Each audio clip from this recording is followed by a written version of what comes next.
Hello guys, ఎలా ఉన్నారు? ఈరోజు టాపిక్ వచ్చేసి మైండ్ సెట్స్. మన మైండ్ సెట్స్ చాలా విచిత్రమైనవండి.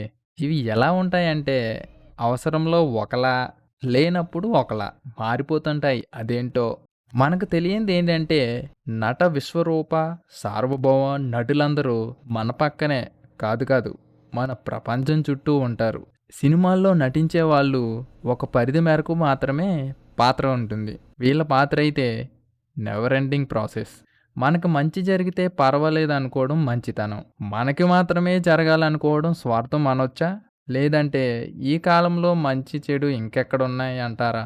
లేవనుకోండి. ఉంటే మాత్రం మనం పట్టించుకుంటామా ఏంటి? ఉదాహరణకు 'కోల్కతా ఇన్సిడెంట్' లేదా 'గుడ్లవల్లేరులో' జరిగిన కాలేజీ ఇన్సిడెంట్ అనుకోండి.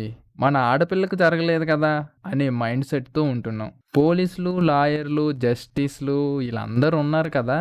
వాళ్ళు చూసుకుంటారులే అనుకునేవారు ఉన్నారు ఇలాంటి మైండ్ సెట్‌తో. టీవీలో అదొక న్యూస్. తర్వాతి రోజుకి అది మరుపు. నెలకి మార్పు. ఇదే కదా మన లైఫు. పక్కవాడి నాశనం చేసి అదే డెవలప్‌మెంట్ అండ్ తెలివి అనుకునే వాళ్ళ మైండ్ సెట్‌తో బ్రతికేస్తున్నాం. ఎవడెలా పోతే నాకెందుకు అనుకునేవాడికి ఓటేసి గెలిపిస్తున్నాం.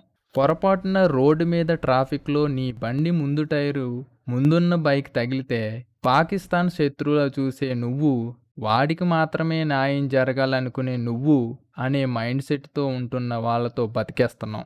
స్వాతంత్ర్యం ఇచ్చి తప్పు చేశారనుకునేలా మైండ్ సెట్‌తో బతికేస్తున్నాం. డబ్బు, హోదా మాత్రమే చూసే వాళ్ళ మధ్య ఇలాంటి మైండ్ సెట్ ఉండటం సహజమే.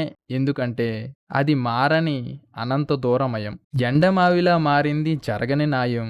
అన్యాయానికి మారుపేరుగా మారింది ఈ లోకం. ఎటు చూసినా కుళ్ళు, అక్రమాలు, అన్యాయాల సంపదల మైండ్ సెట్‌తో ఉంటున్న మనం సొంత భార్యకి తనే కడుపు చేశానని డాక్యుమెంట్ల రూపంలో చూపించుకునే పరిస్థితి వస్తుందేమో ఈ సొసైటీలో.